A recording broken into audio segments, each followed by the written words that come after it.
예수님께서 벳세다에 있던 그 38년 된 그 병자를 치유하셨습니다. 그 사람을 말씀으로 그 병을 치유하시고 또 그 사람에게 예수님께서 그를 찾아가셔서 그의 그 병이 죄로 인해서 얻은 병이고 예수님께서 용서해 주시고 그 사람의 그 병을 치유해 주신 것을 분명하게 말씀하시고 또 더 이상 죄를 짓지 말라라고 예수님께서 그 사람에게 얘기해 주셨어요.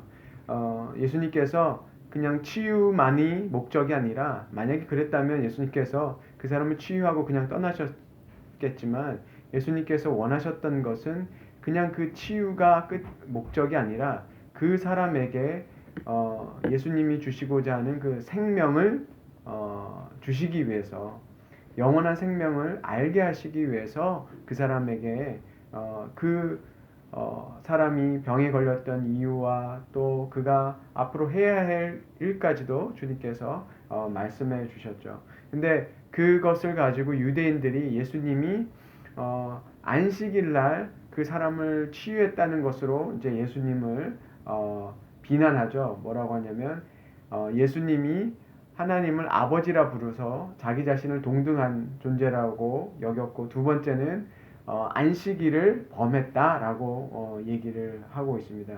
그런데 예수님께서 뭐라고 말씀하시냐면 그 안식일에 아버지가 일하셨다라고 얘기를 하는 거죠. 그러니까 예수님께서 그렇게 하신 이유는 내가 스스로 한 것이 아니라 아버지께서 일하셨기 때문에 아들인 나도 그 아버지가 하시는 것을 나도 했을 뿐이다라고 얘기하는 거죠.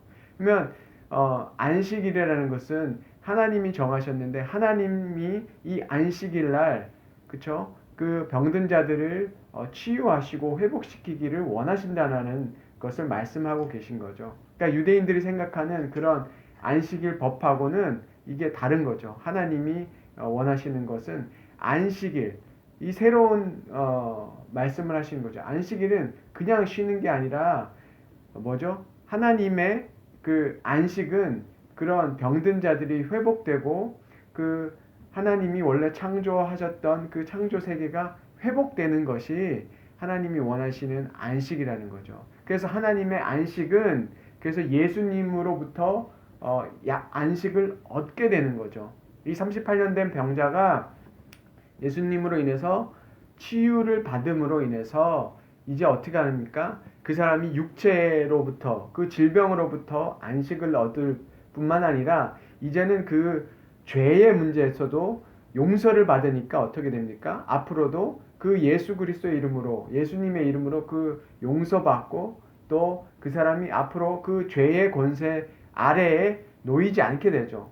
그렇게 되면 이 사람은 앞으로도 계속 안식에 들어갈 수 있는 거죠. 그래서 예수님의 말씀에 순종하는 것이 안식에 참여하는 거죠.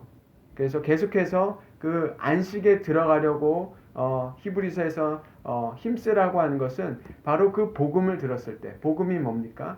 예수님 안에서 생명이 있고 예수님 안에서 죄 용서가 있으니까 우리가 그 주님 앞에 나아갈 수 있는 것. 그래서 그것이 바로 안식에 들어가는 그 일이라고 예수님께서 말씀하셨는데, 그렇죠? 그래서 예수님이 20절에 뭐라고 하냐면 하나님께서 아들을 사랑하셔서 자기가 행하는 것을 다 아들에게 보여주시고 또 그보다 더 큰 일을 보이사 너희로 놀랍게 여기게 하시리라. 너희를 놀랍게 하실 것이다 라고 얘기하는데 그보다 더 큰 일이 뭐냐면 지금 이게 그 앞에서 그 벳세다에서 이 병자를 고치시는 그 일보다 주님이 더 큰 일을 하실 거라는 것을 얘기하시는 거예요. 앞으로 너희가 이 38년 된 병자, 이 38년 된 병자는 우리가 생각하기엔 거의 소망이 없는 사람. 그쵸? 이제는 38년이면 뭐 아무런 소망도 없고 이제는 나을 수 있는 가능성이 없었던 그 병자를 고치시면서 그게 참 놀라운 일이죠.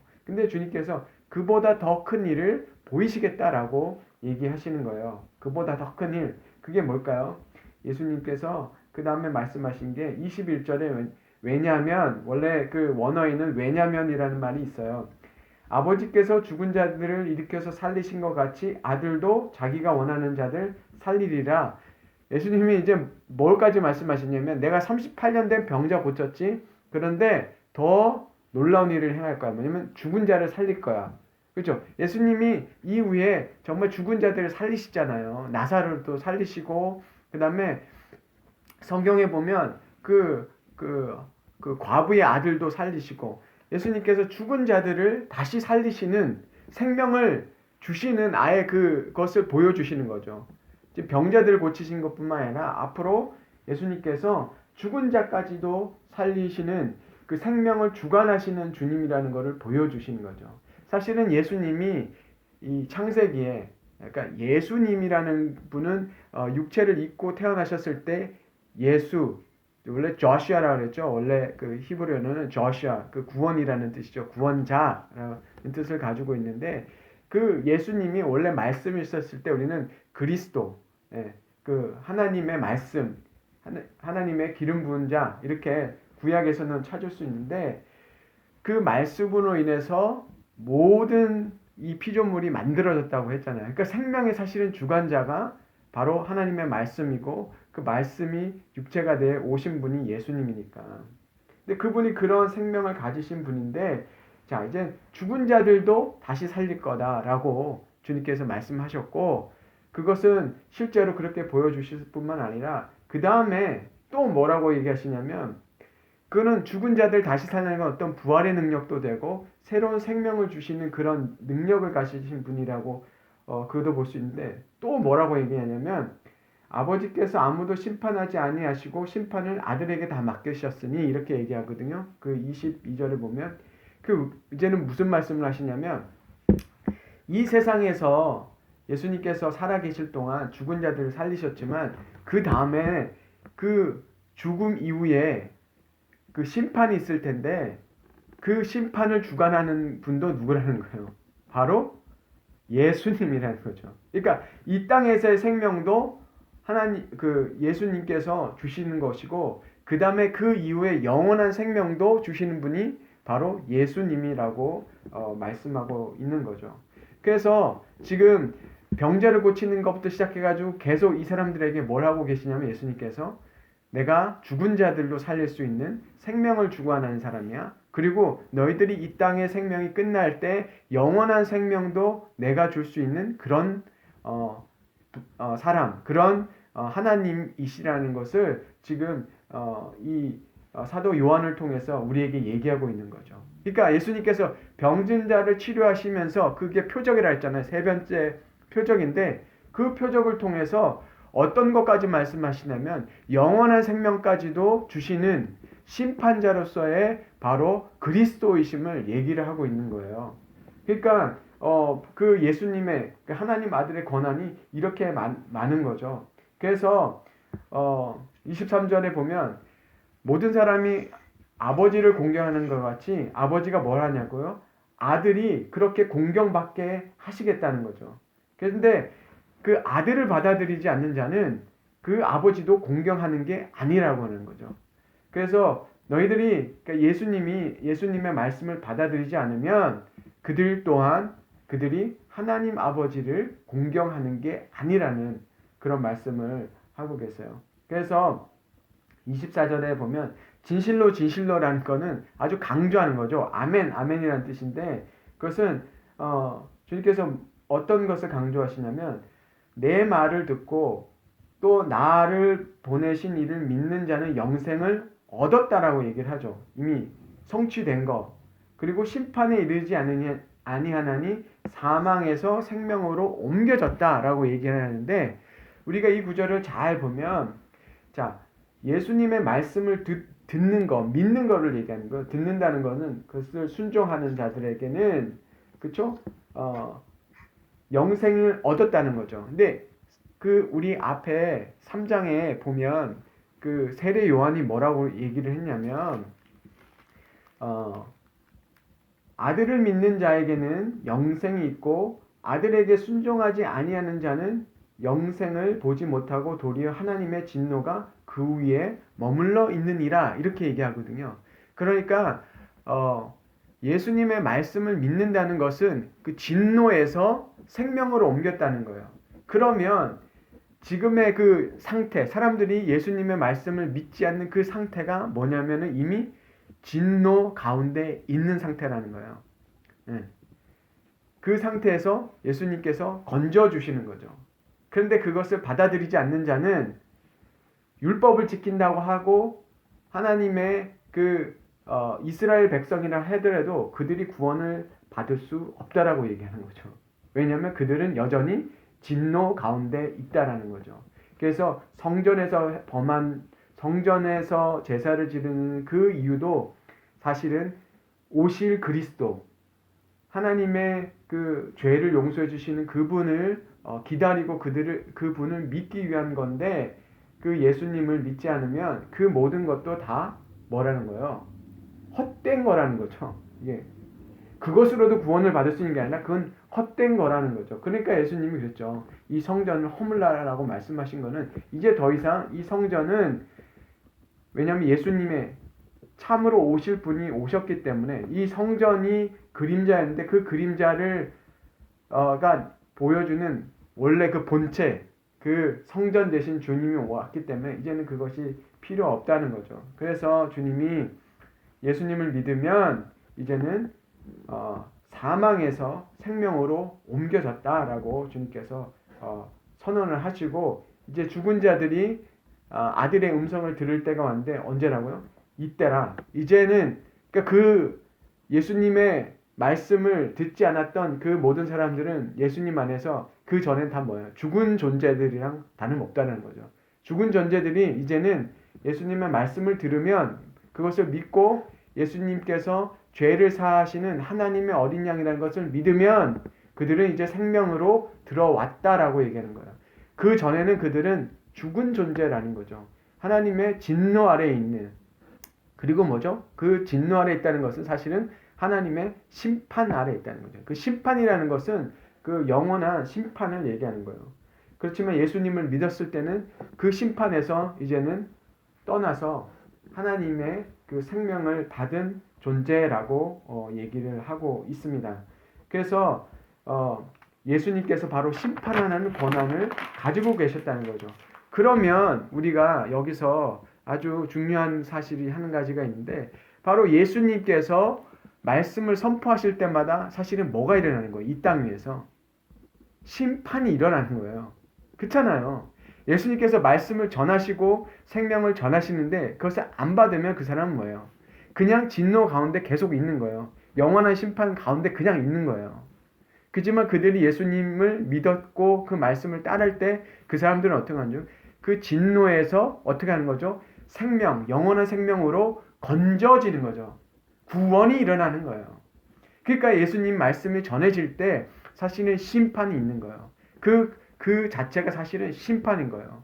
그래서 그 말씀이 떨어졌을 때 그것을 받아들인 사람들은 생명으로 오는 거고, 그렇지 않은 사람은 그냥 그 영원한 심판 가운데 있다라고 예수님께서 친히 이 말씀을 하시는 거죠. 그래서 나중에 그 죽은 자들이 다 예수님의 말씀을 듣고 다 부활할 때가 온다라고, 이제 부활까지 예수님께서 말씀하셨죠. 그 치유를 통해서 하나하나 다 얘기하신 거예요. 치유를 통해서 생명을 주시는 분, 또 죽음에서 생명을 주시는 분, 또 부활케 하시는 영원한 생명을 주시는 분, 심판하시는 그 주님이시다는 것을 이 이야기 속에서, 이게 세 번째 이 표적을 통해서 주님께서 바로 예수님께서 하나님이 보내신 분이시라는 것을 분명하게 말씀해 주시는 거죠. 이것이 바로 세 번째 표적이었어요. 그래서 29절에 뭐냐면, 선한 일을 행한 자는 생명의 부활로, 악한 일을 행한 자는 심판의 부활로 나온다. 이 부활이 두 가지가 있어요. 여기 보면 믿는 자만 부활이 하는 게 아니라 믿는 자, 안 믿는 자도요, 다 부활이 있어요. 우리가 죽은 다음에 다 끝이 아니라 부활은 다 있는데 어떻게 되냐면, 믿는 자는 생명으로 부활을 하는 거고 믿지 않는 자는 어떻게 한다는 거예요? 심판의 부활이 있다는 거죠. 그냥 안 믿는 사람들이 얘기하는 것처럼 그냥 안 믿으면 이거로 그냥 끝나는 그냥 뭐랄까 뭐 무의 세계 그런 게 아니라 하나님 일단 다 다시 어떻게 한다는 겁니까? 인간들을 다 부활을 시켜놓고 생명 믿는 자에게는 생명의 부활로 놓고 그렇지 않은 자들에게는 심판의 부활로 그들을 심판하시겠다라는 거죠.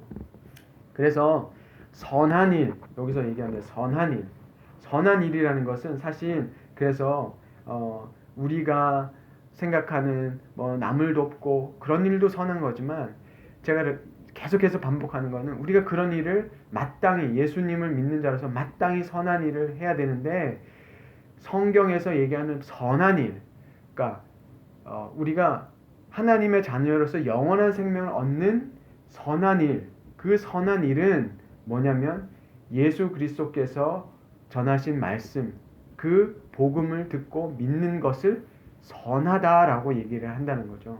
그것을 선한 일이라고 얘기하고 악한 일을 뭐라고 얘기하냐면 악한 일은 바로 예수 그리스도를 그 말씀을 거절하는 그것을 악한 일이라고 하는 거예요. 그러니까 사도 요한이 이 복음서에서 얘기하는 그 선한 일은 예수 그리스도의 말씀을 믿는 것, 그것을 받아들이는 것, 그것을 하나님이 어떻게 생각하신다고 가장 선한 일로 여겨주신다는 거죠. 그 선한 일을 하나님께서는 그거를 보기를 원하시는 거예요. 왜냐하면 그 하나님께서 가장 사랑하시는 독생자, 그 예수 그리스도, 그 말씀을 보내셔서 십자가에서 죽으시기까지 그 사랑하셔서 우리에게 베푸신 은혜를 받아들이는 것, 그것을 은혜를 받아들이는 것을 하나님이 우리가 하나님께 보이는 가장 선한 일이라고 말씀하시는 거죠. 그 예수님을 받아들일 때 그것을 가장 선한 일이라고 보시고 그것을 어떻게 하냐면 그것을 우리에게 의롭게 여기세요. 의로운 일로 여겨주신 것이고 그래서 그 예수님이 우리 안에 살아 계시다면 그 다음에 우리를 이 땅에서 어떤 일을 하게 한다고요? 예수님처럼 살아가도록 우리를 인도하겠죠. 그러면 예수님이 하셨던 이 지상에서 하셨던 그런 선한 일들, 그렇죠? 치유하시고 말씀을 주시고 그 다음에 가난한 자들을 돕고 그런 선한 일들이 일어나는 거죠. 근데 그 선한 일 한 가지를 먼저 얘기하자면 바로 주님 예수 그리스도를 그 은혜를 받아들이는 것이 선한 일의 그 시작이라는 것이고 그 이후에 우리가 해야 될 많은 수많은 선한 일 그것은 예수를 믿기 때문에 우리가 해야 하는 예수를 드러내고 예수 안에서 사는 일로서 당연히 나와야 되는 그런 선한 일들이라는 거죠. 그런데 거꾸로 얘기해서 우리가 어떤 착한 일을 하기 때문에 구원을 얻는다라고 얘기를 하면 이런 경우 있잖아요. 예수님 안 믿어도 선한 일을 하는데 그 사람들은 구원을 얻은 거지. 그렇게 선한 일을 하는 사람들을 하나님이 그거를 뭐 무시하시겠어? 근데 말씀을 보면 예수님께서 우리가 성서를 계속 쳐다보면 하나님은 계속 그 얘기하세요. 심판을 어디다가 놓고 하냐면 누가 착한 일 많이 하고 그거로 따진 게 아니라 내 아들을 공경하지 않으면 어떻게 한다고 그래요. 그러니까 다른 종교에서 선한 일을 아무리 한데도 예수 그리스도 앞에서 우리가 생각하는 선한 일, 그렇죠? 힌두교의 선한 일은 달라요. 힌두교에서 선한 일은 기준이 달라요. 자기들이 생각하는 계급을 잘 지키고 그런 거를 선한 일이라고 해요. 그거 하나님 선한 일이라고 생각 안 하거든요. 그렇기 때문에 선악과를 따먹은 인간은 제가 그랬잖아요. 선악과를 따먹은 인간은 그 선악이 누구로부터 정해지냐면 인간으로부터 정해진단 말이에요. 그렇기 때문에 하나님이 말씀하시는 선한 것을 추구하는 게 아니라 우리 인간이 생각할 때 선한 것 그것으로 자기들이 판단하겠다는 거예요. 하나님의 기준이랑 달라. 내가 보기에 이게 선하면 이게 선한 거예요. 그렇기 때문에 하나님의 말씀을 갖다 때려도 그거는 필요 없고 우리가 생각한 선함은 이거기 때문에 우리는 그 예수 없이도 우리는 선한 일을 할 수 있어. 그게 바로 인간이 가진 그 교만, 죄의 뿌리가 바로 그거라는 거죠. 그러니까 사람들이 잘못 생각하는 거예요. 그래서 하나님이 원하시는 선한 일이라는 것은 바로 예수 그리스도의 은혜를 받아들이는 것. 그 은혜를 받아들이라는 것은 뭐였죠? 우리한테서 선한 게 나오지 않는다는 얘기예요. 이게 딱 분리하는 거죠. 왜 그 은혜를 받아들입니까? 나한테 우리에게 선한 게 나올 수 없다라는 그 철저한 그 죄를 깨달았기 때문에 하나님, 나에게서 선한 게 나올 수 없는 나는 철저한 죄인입니다 라는 것을 깨달았기 때문에 뭘 받아들일 수 없습니까? 예수 그리스도를 받아들일 수밖에 없는 거죠. 그래서 하나님께서 야, 너 선하다 라고 얘기하신 거고, 그 선한 일을 한 자에게 하나님께서 영생을 주시는 거고 영원한 생명을 주시는 것이고, 그리고 이 땅에서 우리를 선한 일 하는 자들로 살아가게 하신다는 것. 그것이 우리가 오늘 이 말씀을 통해서 주님께서, 예수님께서 친히, 이것은 사도들이 그냥 본인들이 얘기하는 것이 아니라 친히 예수님께서 우리에게 말씀하신 거잖아요. 이 부분은. 그래서 우리가 더 이 부분을 정말 생각해야 될 것 같아요. 주님은 우리에게 영생을 주시고 우리에게 그것을 선한 일로 여기시니. 그래서 성경에서 선한 일은요, 대부분이 아니라 이제 성경을 그렇게 읽어보시면 그 선한 일이라는 것은 바로 예수 그리스도를 믿는 것이라는 것을 이제 알게 되죠. 그래서 우리가 그 선한 일, 우리가 이렇게 주님 앞에 말씀을 드리려고 하는 것, 그것을 선한 일로 여겨주시고 그것으로 우리를 정말 생명을 주시는, 또 생명을 나누는 그 선한 일 하게 하시는 주님인 것을 우리가 다시 한번 믿고 정말 오늘도 우리가 그 선하신, 그래서 우리가 주님을 선하신 분이라고 고백할 수 있는 것 같습니다. 기도하겠습니다.